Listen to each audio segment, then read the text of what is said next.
Today we're going to talk about effective leadership, how to run a team, whether you're an owner, a manager, supervisor, just some leadership tips over the next 30, 40 minutes, and try to just give you some highlights here, all right, as we get going here. So first let's define leaders. Let's talk about leader. What is a leader? What makes a leader?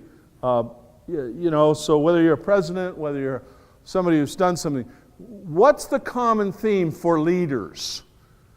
The leaders you remember, why do you remember them? You remember them for what? Something they accomplished, right?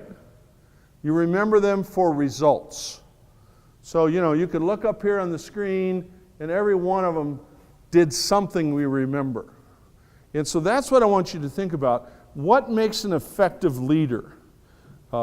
What do all leaders have in common? And the real key is they achieve results. They achieve results through people. So that's what I want you to think about. So if we look up the definition of leader, it's a person in charge of others who leads, directs, inspires, and influences others to want to achieve results. So what do you think the key word here? So if you're a leader of your company and the people who work for you, what's the key words up here? We want to make people want to follow. That's the key. So you have to do certain things to make people want to follow. You tell people what to do. Do they want to do it? Only if they want to do it. So what can you do to make people want to achieve results? Now there's a few good words up there. Inspire and influence others. That's the key words. Inspire and influence others. So what can I do to inspire and influence others to want to do what I want them to do? Right? So that's the key thing to think about. So if I look, I got an email. I love this email. Just got it a few days ago.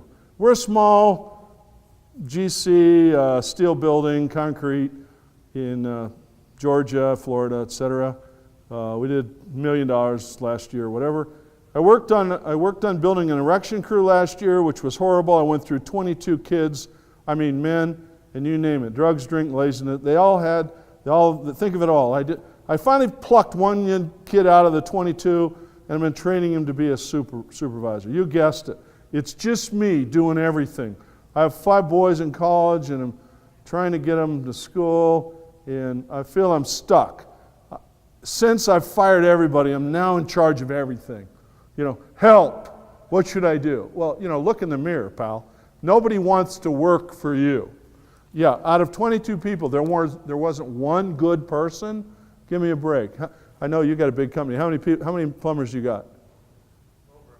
Over 100. Out of 100, there's some pretty good people, right? They're not all bums, right? And so think about it. So I want you to think about your company as a sports team. Y'all taught Little League, I'm sure, years ago, or maybe right now you're right in the middle of it, right? So what do you have to do to get the kids motivated and want to do? The hard part's getting them to want to do the stuff, right? That's the whole key here. And so now I'm on a project team running a job. I got to get my people to want to do what I want them to do. So what challenges do I need to fix or eliminate to build a better team? So that's the key here. It's back to coaching. I mentioned it yesterday a little bit, and I got accused of beating people up, which is fine. I'm good at that. So I don't say you have to like me, just as long as you love me, right? So anyway, so what do winning coaches do? What do they do that other coaches don't? You've all played I remember my son played water polo at Colonel Mar High School, which was the #1 water polo team in the country the year he was on the team. They won the state, and it's the only state with water polo really is California. The other states have it, but not very big. And the coach was a jerk. He was a screamer and a yeller.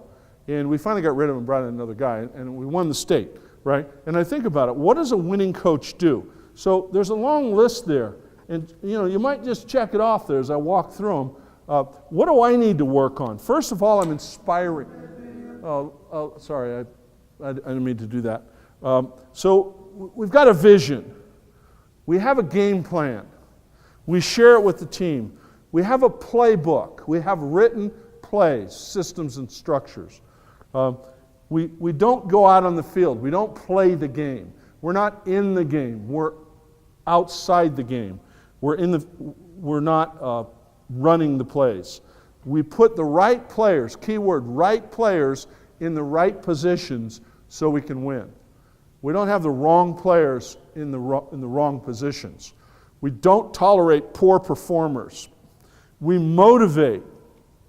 We hire and promote, train, and mentor. So just think about a coach. What do? We have regular ongoing team meetings to keep people informed, motivate, praise, recognize, and train, right? We have scorecards. I mentioned it yesterday. Everybody has scorecards so that everybody knows what their goal is and where they are. You don't want people in the blind running plays. And we hold people accountable. You can't hold them accountable if they don't know what they're supposed to do, written systems, and you don't give them feedback, information, scorecards. So just think like a coach. It's kind of hard to yell at somebody when they don't know what you want and they don't know what the goal is, right? And we win game. So I want to create an atmosphere of following the leader. All right? So let me jump ahead here on the right side of page 7 here. Let me get to the right slide. I'm going to continually jump slides here a little bit so we can keep the ball rolling. So let me go to slide. I'm going to have to jump up here. Slide 12. My computer's up here, which makes it hard. Okay. So I did a survey out in the field. Maybe I'll bring my stuff up here so I can keep it rolling. Let me do that. Sorry. This will look good on the tape. Okay. So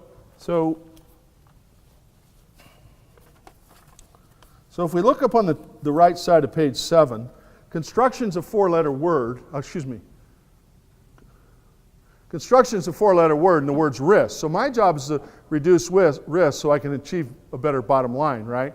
So I try to put in plays and systems that will help me win the game. So what I want to do is reduce risk. So if I can reduce risk, I can make more money. So how do I reduce risk? The way I reduce risk is think about what's the riskiest thing I do, and the word is labor. That's where we tend to lose the most money or make the most money. It's all in our labor. So I did a survey. I didn't do a survey. I've read a survey, and I've watched contractors for years. There's 4 basic things we do. We plan work, we produce, we support, and then we waste time. And if we look at time and motion studies, most contractors spend how much time in each area out in the field with your crew. So my job is to get my crew to be more productive, more efficient, right? So if we study, we find that about 2% of the time is spent planning work, about 33% is producing work, and about 25% is supporting work, and then that leaves about 40% of the time we pretty much stand around and waste time. We start late, we finish early, we take long breaks, we go to the restroom 27 times because we don't have a toilet on that side of the building.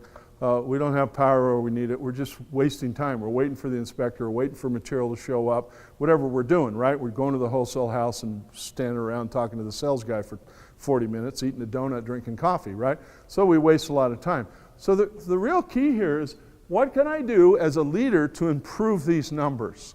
So we could spend a whole day on just stop wasting time. One of the things, I was talking to one of the guys in my peer group just the other day, and he has all the guys show up at the shop at 7 o'clock, and then they all get in the trucks, load up the trucks, and go to the jobs. So they don't really start work until like 8-ish, if they don't stop at 7-Eleven on the way, right? And then he pays them overtime to quit at 4:30 and drive back. So I'm going, you got 20, he had 30 guys, $50 an hour. That's, do the math. 1 hour a day is $3,300. What if you just had them meet at the job and have the foreman go pay an extra half hour or start at 7, start working at 7, get somebody there early, lay out all the tools, all the materials, get them starting at 7, and at 3:30 they all go home. They go straight home, have somebody stay, clean up, roll up all the tools. That would save you probably 2 hours a day. That's like, we did the math, that's like $192,000 a year you would have in your pocket. Oh God, I never thought of that. So what can I do to plan to improve my numbers? So that's what leaders do. They step back, they look at the big picture, and they achieve results through people. So what do I have to do to plan more? So part of leadership is planning and then achieving results. So I just want you to think about your crew, kind of a little sidelight to think about what's your program there going forward. Okay, so I just wanted to cover that before we move on. I'm just going to continue to skip. I'm going to skip over to page 8 now and just cover a couple more ideas, and then we'll keep it rolling here. Got to keep it rolling. So let me.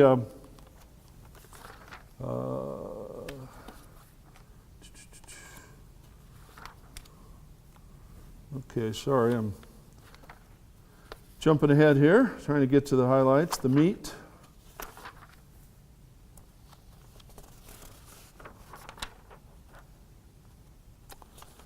Okay, sorry about that.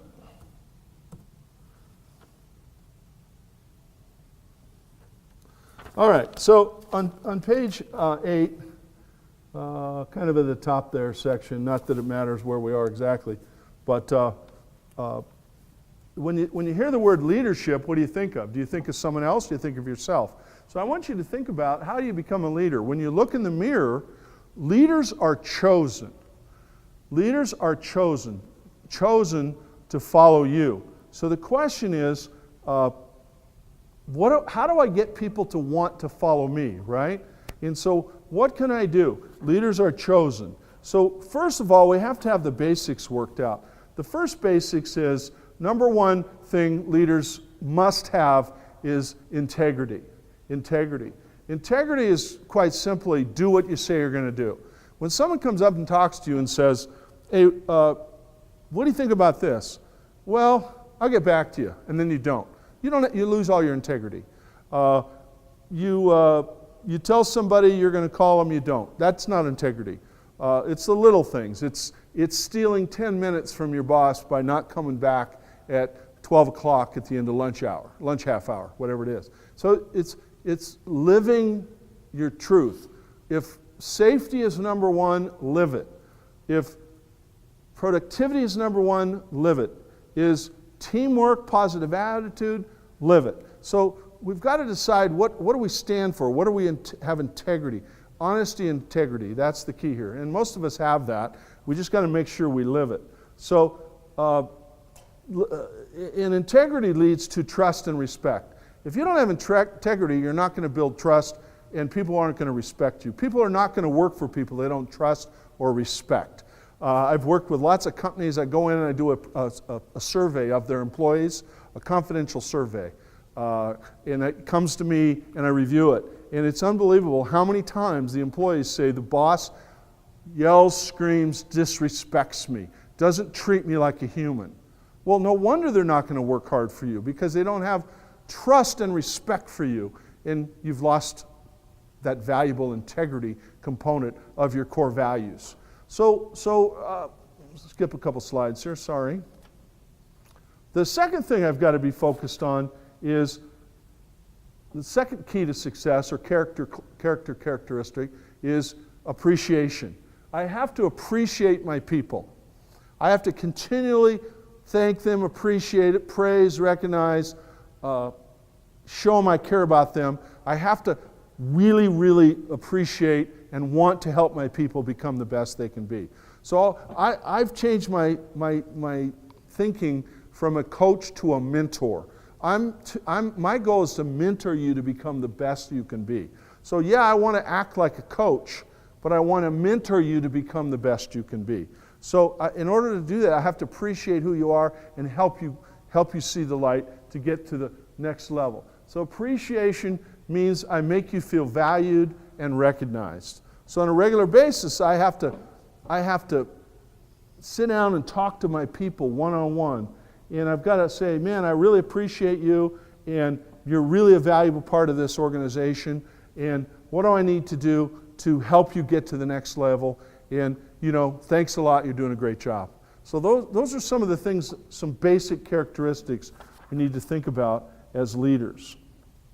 All right, so kind of jumping ahead again, sorry about this, but I want to make sure we're kind of finished on time, like I said. So the common denominator is people. Unfortunately, I've got to learn to manage people better and lead people. I've got to make people a top priority. That's the key. And I'm not a people person. I'm a numbers guy. And it took me a long time. I had a lot of turnover in my company because I was a tough SOB, son of a builder, I said yesterday. I was like in your face, how you doing? Hurry up, what'd you do? You make some money, how come you didn't get that sign? What are you doing? I'm kind of like a bottom line guy. And I had to learn how to appreciate and respect people. And it was a hard decision. So over time, I learned the key tips and tricks, which I'll share in just a minute. There's 3 or 4 things that we can all do on a regular basis. But it's all about people, all right? So what I did last night after yesterday's program, I came back to the room last night, and I drafted up an org chart. And it may be a little hard to see, but what I'd like you to think about is the whole thing is, I got to get these people to get all the work done. And I was talking to one of the fellows here after the first session we just finished. We're talking about, are these guys and gals really going to go back and do anything? Because they don't really have any help. They don't really have any people. And so I want you to think about in your organization, how should I manage my org chart so I can get better results? So kind of a little offshoot discussion for just a minute or two. So if I look at my org chart, I want to look at all the areas that might need improvement. Now let me grab my little clicker here, if I can find it here. Sorry about that. It's in here somewhere. Here it is. Nope. One more spot. I've got 5 packets here. Sorry about this. I can't find it. Well, anyway, I was going to try to use my pointer. I can't seem to find. Oops, sorry. What's going on here? Now I've done it. Okay, there we go. So what I want you to think about is on this chart is literally everything you need to run your business. Now, I'm not saying you need to have 50 people, but we need to have someone in charge of getting work. And part of that is updating your marketing materials, your website, your proposals, getting meetings set up for you. We need to have a chief estimator and an estimating team that accurate prices like we've been discussing. Then we need to have someone in charge of making sure all the jobs are built perfect. And then we need someone in charge of administration and finance. So every function on this chart, somebody's got their name in it. I'm not saying you need somebody, a different person, but if nobody's name's in it, your name's in it, and maybe that's why it's not getting done. So part of your role is to figure out how to effectively enhance your return on your energy so your overall company will improve. And so some of the things I've done with a lot of the clients I work with is I've recommended that we take a hard look at all the functions we need. And there's some very important functions up here. We need someone in charge of the field, a general superintendent. Someone in charge of all the crews. Well, if that's me, that means I'm not getting work. So we need to get one of our foremen to be lead foreman if I'm a small company. We need a driver to drive around the material so I don't have to have the foreman wasting their time coming to the shop. On and on. There's lots of things to think about. Logistics coordinator. Who in your company calls everybody and tells them where to go every day? Why can't we have a staff person do that who works for me? Why am I doing my own scheduling and ordering? Why can't I have an assistant? Why do I want my project managers downloading plans, doing the shop drawings and submittals, doing the job closeouts, doing the process and all the paperwork? Why do I want my project manager doing that? I should have an assistant to my project manager so my project manager can do more. And so what I want to do is come up with a plan to leverage my time and my valuable people's time so they can do more with assistance. So those are some things I want you to think about. Over on the admin side, of course, we have hiring. Who in your company is in charge of hiring? Not making the decision, but coordinating the hiring process. So we have a continual feeder of people. Who's in charge of training in your company? A training program. Who's in charge of the promotion from within program, which would be your foreman, and then you've got assistant foreman. Who's making sure we have a culture of continual move up from worker to lead to assistant foreman to foreman?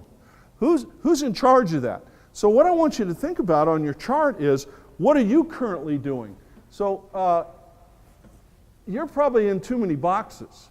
So if I took a hard look at this, what would help me? If I had a really strong bookkeeper, someone who could really do the accounting, really manage the accounting, not someone who can run my books, pay my bills, someone who can really manage my accounting, that would really take a load off of me. And obviously some of you already got all these players in place. Who's getting my job cost reports out to my foreman every Monday? I need somebody there. I need somebody to assist running the office. I need someone in charge of all the administrative functions in my office. Whose name's in that box? That person can also be my personal assistant. That person could also be potentially project administrator, estimating coordinator, and marketing assistant. So who's doing that? So if I think about leveraging myself with less paid people who could handle administrative tasks, they're not making job decisions, bidding decisions, but they're helping with the senior people do more things, I could become more efficient and grow and make more money. What else am I doing that I shouldn't be doing? What's next on the, we've got hiring. I'm the hiring person. Well, I don't ever have time, so we can't hire. And then logistics coordinator. Who's calling everybody? Are you calling everybody, telling them where do they go? Do you have a superintendent? Well, that's a waste of time. Can't we have a secretary or an administrator in the office text everybody and tell them where to go tomorrow? We have a regular meeting with the team, and then that person lets everybody know where to go tomorrow. And that person could also get the driver. I need help with estimating. I need help with project management. I need help with a field supervisor over all the foremen. Maybe I need help with a driver. So there's lots of different things to think about to run my business. So I just wanted to throw that in today before we closed out. I kind of added that last night. I thought of that to stick that in. But this is a very important part of leadership. Leading my company is to make sure I'm adequately staffed for growth and not try to continue to do everything myself. All right? So let's think about that. And part two of that would be, obviously I need foreman and assistant foreman and a way to make that happen. So as the leader of my company, I said earlier, my number one job is what? Get work, get people. Get work, people. So I've got to make people a top priority. I've got to make finding, managing, training people a top priority. I've got get work, people. That's my top two. If you're in the major Fortune 500 company, grow. Obviously, you got to make money. People. Those are your top three priorities. You can't do anything without people. So I don't know, chicken or the egg, right? It's this vicious circle. They all got to be happening. So how much time are you in the recruitment business? How much time are you as the top leader making sure you get the right people? Look at Trump. Somebody leaves, he's got somebody ready to go as soon as somebody quits or gets booted out, right? It's all about people, because I don't want to do the work. I want my people to have assignments to take care of the business. So my job has to be to win the war for talent, be a winning coach, make talent a top priority, and of course, have a program that finds, attracts, retains, and develop opportunities for promotion and growth. So that's one of my big roles as the business owner and manager, which I think most of us in the room are. So your job is people. It's not plumbing. It's not heating. It's people and customers, right? And profit, obviously. So what are we doing about people, profit, and customers, right? Promotion, if you want to have the 3 Ps. I just thought of that. Pretty good, huh? Okay, so let's just keep going. Let's go to the next page, page 9, and come up with, how are we going to lead people? What do effective leaders do? So top of page 9, let's move over there and jump ahead to the right slide again.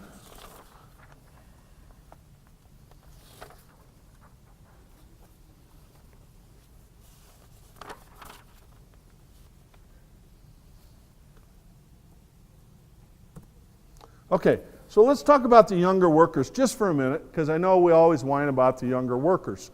I think we heard a session yesterday, I don't know how many of you attended it, on people issues and hiring and what you can do and all those kinds of things.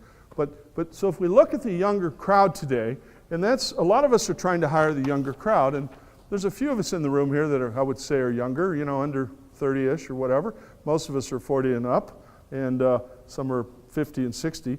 But the younger workers today are different than the old style workers. And so most of us think like an old style worker. But the younger worker today, they're not loyal. They're not looking for a career. They're looking for interaction. They're looking for a team to be on. They're looking for continuous learning. They're looking for growth opportunity. They're looking for technology. You don't email them, you text them. You video them, right? You Skype them, whatever you do, right? And they want growth potential. They want opportunities to take on more responsibility and make more money. So who wants to be a journeyman plumber? Not that many, because they want growth potential. They want to be able to move up. So I've got to build an environment that attracts the younger worker today. They want meaningful, significant work, teamwork, participation. They don't want to be told what to do. They want to contribute to the team. They want coaching and mentorship. They want somebody to take them under their wing and help them to become the best they can be. And more importantly, they want work-life balance. They don't want to work overtime at all. They work to live, not live to work. So you make them work late, they want to go home. They want to go meet with their friends. They want to go hang out at the coffee shop, whatever they do with their pals. They want to go do their fun things. They want a little bit of flex time. They want the ability to make some good decisions. And they want to know that you have a program to help them get to the next level in their career. And of course, they respect green, diversity, lead, energy efficiency, and all that. So think about how you treat the younger generation. Now, we could do a 5-hour program on this, but it's really important. I mean, you can study it. There's books on it. There's workshops online you can get on how to deal with younger people. Younger than you, for most of us in the room here. They're not you. So let's think about what are some 3 or 4 things we can do on page 7 there to encourage our people to want to follow us. So if I look at my 2 sons, Matt and Dan, my son Matt, top right, I sent off to Bucknell University. He played water polo and he wanted to play on a team, and so they offered him a position over there. Not a scholarship, but told him he could play, and went to Bucknell, which is in Pennsylvania. We live on the beach in Southern California, right? A little different. Up in the cold country. And he goes there, and he's doing okay, but he's not really excited about it. But he's going to be a mechanical engineer. I'm going, great. I got engineering. I got somebody to run my company when I'm done, or when I retire. And then my other son, Dan, on the left there, he goes to Westmont, which is a Christian liberal arts college, and he's going to be my marketing guy. So I got marketing and engineering. I'm done, man. This is going to be great. I'm going to be retired at 40, right? This will be perfect. Well, unfortunately, my older son, Matt, calls me and says, Dad, you know, I'm really not happy at the engineering school. I really want to be an artist. I go, artist? So, yeah, he was always a pretty good artist, but yeah, so he dropped out, and he switches schools, and he goes to the California Institute of the Arts. He gets in there. And so now he's going to be a painter. Oh, gee, that's great for a contractor. And we said, well, at least we'll have a good-looking office, right? And then my other son, he says, you know, I really not interested in school. I want to learn the guitar. He's pretty good at the guitar. He wants to go to guitar college. So he ends up going to Berklee College of Music, which is a great school in Boston. It's like right under Juilliard is one of the top schools. And so he gets a degree. And so I got a musician and an artist and a construction company. This isn't going to work. So anyway, what I realized is what I want is not what they want. So first of all, you got to realize that some people who work for you shouldn't work for you. They don't want to work for you. They're just there, and you're trying to push a square peg in a round hole. So you got to understand that everything doesn't work. We're going to talk about for the next 5 minutes. Some people, they shouldn't work for you. It's better to have them not work for you. you're actually helping people to move to where they should be if they're not at the right place working for you. So you've got to realize that there's a percentage of the people who work for you who should not work for you right now. You should go home and free them. Free them. It's a freeing, exciting opportunity. You're giving them an opportunity to find a better place to work where they'll fit in better. Some people just don't fit in. What I realize is leadership is about influence. So my job is to influence others to achieve results, right? So leadership, if you're a head coach, if you're a business owner or manager, is to want, keyword, to want to do what you want them to do. That's the key. How do I get people to want to do what I want them to do? How do I get people to want to achieve results? I've got to make them want to do it. So what can I do? What input will equal great output? Results, right? But then I think about what I have to offer. First thing I have to offer is motivators. Second thing, actually they're in reverse order. I got to offer money. I got to have a fair benefit package. I'd love to share this with you. I got an email from one of my coaching clients last night, 7 o'clock. My top guy is going to leave. Told me he can't afford the health insurance. I said, you don't? So I emailed her back. You don't offer health insurance for your project manager? Who would work for you in this economy? They're in a big city, project manager, no health insurance? You don't offer health insurance? No. I said, well, I'd quit. I would have already quit. Can't believe that person still works there. And then she sent me this chart, how the guy makes so much money and it's a percentage of the sales and all this stuff. I said, and I looked at the numbers. I said, you're paying this guy $5,500 a month to be a project manager. He brings you in $3 or $4 million a year, and he makes like $700,000 gross profit for you, and you pay him $5,000 a month. It's like I would have quit years ago. I Googled the going rate in his town, his town for a project manager was around $100,000. He goes, yeah. She goes, so now she's arguing with me. She goes, yeah, but we give him a truck and we give him a cell phone and we pay his taxes, his workers' comp, and this is on top of the $100,000. That's a given. You have vacation, you have holidays, you have PTO, you have health insurance, you have 401k. That's like expected to get anybody to want to work for you. So I don't know. I haven't heard back from her this morning. I finally kind of slapped her a little bit in my nice soft method, and I'm going. In fact, I told her, if you're not careful, she has 3 project managers that run the whole company. So you're going to lose them all. One's going to leave, and the other 2 are going to go too. They're all going to go because they're all half paid and no benefits. So I haven't heard the response back. So we'll see what happens there. But so we got to offer basic benefits. And the way I look at it, would I be a plumber with no benefits and get sent home in the rain versus working for UPS as a truck driver and making $80,000 a year in my 6th or 7th year? Which would be a better future for me? With 401k, stock options, vacation, all this stuff, versus being a plumber and get sent home in the winter. Where do I have the best opportunity for my future? Maybe it's with you. Fantastic. But you're competing with UPS, a warehouse manager, for a foreman. You're not competing with other plumbers. So you got to look beyond the plumbing and mechanical business. There is a great future in plumbing and mechanical, but if I want to attract people, I got to make them want to come to work for me. I've got to give them the right amount of money and the career opportunities where they can achieve their personal goals, not just my goals to hire cheap people and get the work done fast, right? So think about your business. So I need to provide both. So the minimum to get them to show up and do their job is money and benefits. But to keep them there, I've got to motivate them. I've got to give them reasons to want to stay with me. So I want you to think about what I do proactively to develop a culture and a core value in my company of promotion within. People first. We take care of our people. How can I help you achieve your personal goals? I have to have a program in place and a culture and values that attracts the best, retains the best, trains the best. The average contractor trains their field worker like maybe 1 hour every career. That's it. We don't train. No wonder we can't find any trained help. There's no training. There's no training program. So we've got to create a culture of promotion from within and an ongoing training environment where we're continually training. A lot of medium-sized companies have literally hired a retired superintendent or foreman who's really good people person, and have them come in 1-2 days a week and be their training manager. And that person's job is to go out and help build a training program in their company.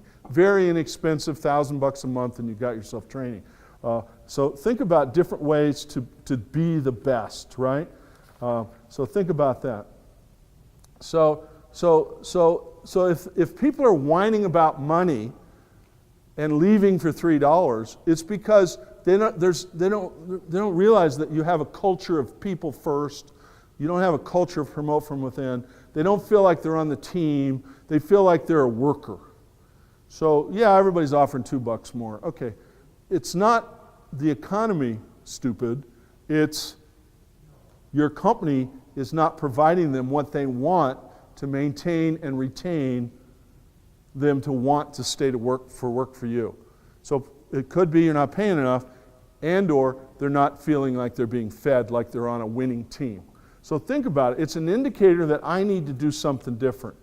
So think about what I can do to offer my kids, I just saw a picture of my kid as I skip back. There's my kid. Anyway, what makes them want to do what I want to do? So on that handout page, I think it's page 9, top left there, or excuse me, bottom left, there's a list of things that we can offer our employees that we manage on a regular basis. So what do people want?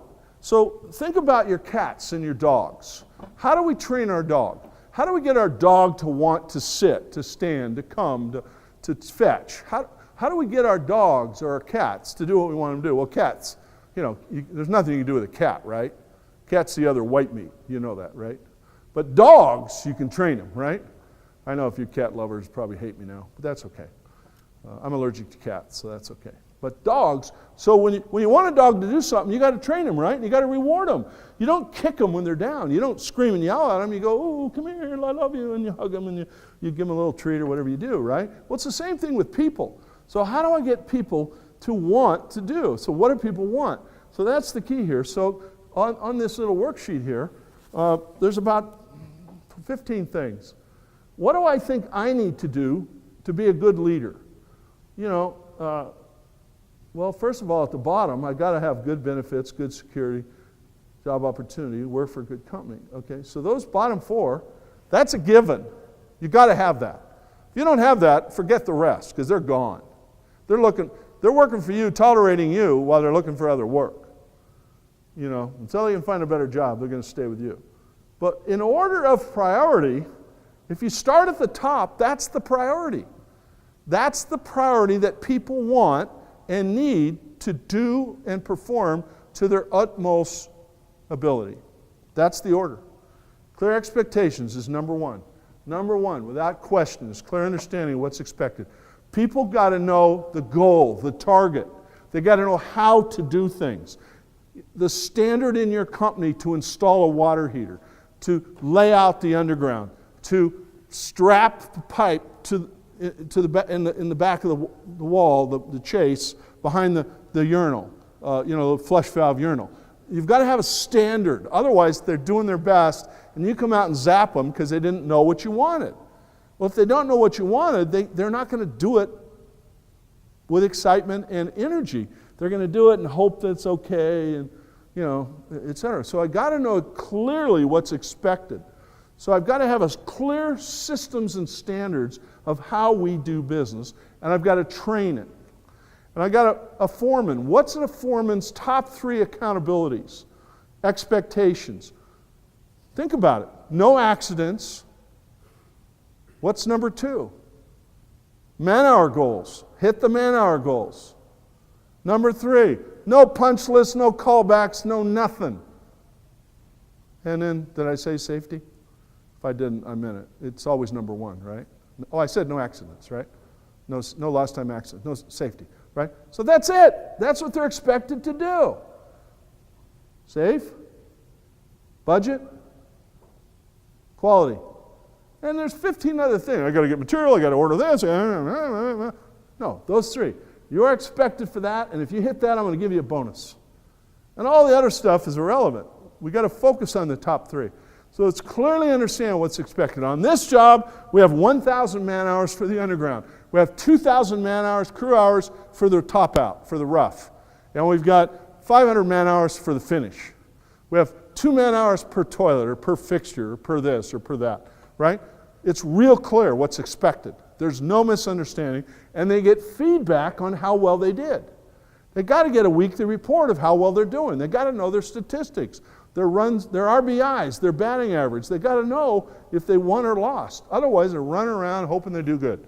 So we've got to give them feedback. First, we got to give them goals. We got to give them feedback. So what are your goals? No lost time accidents, no punch lists, no callbacks. If you want to eliminate punch lists and callbacks, you got to have a program that makes it happen. You got to have a recognition and reward program for that. And that doesn't mean money. It's just a recognition program for those who achieve win. And they get some sort of congratulations or accommodations, right? So it's not all about incentivizing with money. I'm a firm believer money doesn't motivate. The only reason you give people more money is because it's the only way they'll tolerate working for you while they're looking for another job. So if they're whining about money, it's because they're not getting fed with clear understanding of what's expected. Number one, by 1,000% in construction. Number two is regular recognition and praise. So on an ongoing, I say weekly basis, I have to come up to good old Joe or Sam or Susie or whoever, and I got to slap them on the back and I say, hey man, you did a great job. Thanks for doing that. Thanks for getting that little bit of extra in. Thanks for working overtime. Thanks for getting your truck and driving over there and doing that. Oh man, good job. Thanks a lot. That's all I got to say is I appreciate, good job. In fact, let's do a little practice on that. Just, I know we're sitting kind of far apart. Just turn to someone and say, man, I love you, man. You did a great job today. Okay, I guess you're not going to play with me. Do we have to use a long word? Or? You can just say, good job. How about just good job? Good job. So Ryan, good job. So some simple words. I love you, man. Anyway, or woman. So little words like thanks a lot, good job. So a lot of us big macho construction guys, I think everybody in here we have one female. Us big macho guys, we hate to be soft and, oh, good job. We hate that. It's just, it goes against our grain. But we got to learn. So I had to learn how to do this. First, I had to learn how to provide clear understanding of what's expected. I just assumed they knew. I mean, you should know. You're an adult and I pay you. You should know how to get that job. You should know we need a signed change order before we do the work. Right? You should know that. Well, we don't have rules. We don't have standards. We don't have templates. We don't know how. Just do it, right? Well, yeah, then they fail. Then we zap them. I call it the leave alone zap. Then you leave them alone. Then you zap them. Then they quit, right? Because you screamed and yelled at them because they can't read your mind. I went through 14 secretaries in 3 years because they couldn't read my mind. They didn't do what I wanted them to do. But I never told them. I just assumed they knew because they're paying them good money.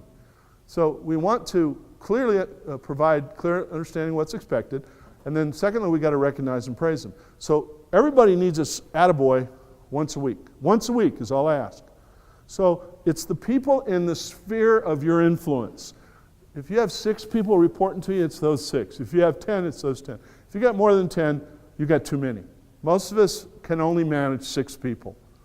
So I don't know how many people you manage. If you have more than 6 or 8 people that you're managing, meaning you approve their salary, you tell them what to do every day, you approve their financial decisions, you got too many. So if your foreman keep calling you every day to make, what should I do? What should I do? You got 12 foremen, you need a general foreman, or you need another project manager. You can only handle 5 or 6 or 7 people reporting to you. And then those people that in my sphere of influence, I have to continually make sure they clearly understand what's expected. I got to police their results, make sure they're doing what they're supposed to do, and then I have to provide them continuous recognition and praise at least once a week. The third thing I have to do is I have to make sure they clearly understand the big picture. So I've got to have regular meetings. So I have, let's say, how often should I have a foreman meeting? Well, the perfect world, I want a foreman meeting every week. I want a weekly foreman meeting where I put everybody's score up on the wall and we talk about which jobs are over and under budget and who's the winner and who's the loser and what we need to do to improve. So if everybody doesn't know what we're trying to accomplish here, it's not a secret meeting, it's a company meeting. I want all the foremen to get together and understand what we're trying to accomplish. Or I want to have a regular all-crew meeting at least once a quarter. I want to have a regular quarterly all-crew meeting for 2 hours where we review accomplishments, results, where we're going, what's good. We do a little training. We do a little open forum discussion. We let them feel like they're part of the company and interact with what's working, what's not working, what do we need to do better, those kinds of things. Not just a boss talking to them meeting. It's more of an interactive team-building meeting. And we do some recognition and praise, we do some safety, we do some training, and we do some interaction. So people have got to know the big picture. If they don't know the big picture, they see the end of their job and they don't know if there's another one. So what do they do when they're not sure? They slow down. People tend to slow down if they don't know I need you on the next job, right? Well, they should know we're busy. No, they don't. They don't know anything. You don't tell them anything. Go to the job, work. Okay, when you're done, I'll tell you if there's more. And if there's not, we'll send you home. So they're not going to work, right? So we've got to continually make sure people understand the big picture. And lastly, of the top 4, if you just do these 4 things as leaders, you'll be a huge winner. You've got to sit down with your people, your sphere of influence people, your 6 or 7 people on a regular basis, and that doesn't mean every week, but every quarter, every month or 2, whatever you think's appropriate, and you got to sit down and you got to have a conversation with them. How you doing? You getting everything you need? Is there anything I can do to help you? I want to be your mentor. I want to help you. You okay on your career growth? Is there anything else you want to do? Is there something you need to learn so you can get to the next level? You clearly understand what's it going to take to get a higher pay? Do you want to become an assistant foreman so you could grow into foreman, to superintendent, to project manager someday? Is there anything I can do to help you? So I want them to know that I care about them as a person and their future. So those are the 4 things that I have to do. And so my job is to build a culture of people first. And I know Ryan's heard it. One of our companies in our peer group, a big grading company out of Colorado, the 2 owners, they go to a job every Friday. Every Friday, the 2 owners go to 2 different jobs. They bring lunch for the crew. And they just sit down and they have lunch together. And they just shoot the breeze. That way the owner keeps them informed of what's going on. They feel like the owner cares about them. They get to, kibitz on what's going on and how's it going. And they build a culture of participation and teamwork. Now, I'm not saying you have to do that, but what are you doing to build a culture like a family where people want to work here? I'm not saying you have to become best friends. That's a whole other discussion. But the goal is to try to build a team culture with positive core values. Okay, so what time is it? It's 12:50. Oh, God, I went over. Okay, so that's my encouragement for you as we close out. That gives you kind of a basic overview of what leaders do. All right? So as we close, think of yourself as a coach. You're a coach. You've all played sports, most of us. Some of you got kicked off the team, I know. What did the winning coach do and what did the losing coach do? You want to become the winning coach that attracts the best. Everybody wants to work for. Go to work for Duke. Play for Duke University, the Blue Devils, right? Because Coach K is a great coach. People want to work for the great coach. After the Super Bowl, I read a very detailed article about Bill Belichick, Patriots coach. He looks like this gruff, grumpy guy, right? The players love the guy. First of all, he doesn't let them. If you follow the rules or you sit on the bench. There's no excuses. You're late, sit on the bench. You miss a play, you practice, you stay late and practice. You don't follow the rules, you're benched. I don't care if you make $20 million or $2. You follow the rules. So he's real strict on the rules, but he's also very friendly to the players. He cares about them. He cares about their future, cares about their family. He appreciates them. He tells them that they're doing a good job. And if you watch the Super Bowl, after the Super Bowl, YouTube it if you want, he was up there with his grandson and Brady. Brady's there with his daughter, and it's a family affair. All the players are up there with their kids, and everybody's in love with each other. with the toughest coach in America, with the most winning coach in America. Okay, so that's it. Thanks for hanging in here for late session today, and anything I can do, email me with any questions, anything you want. I'd love to help you. If I can help you with your business, give me a call, and have a great afternoon.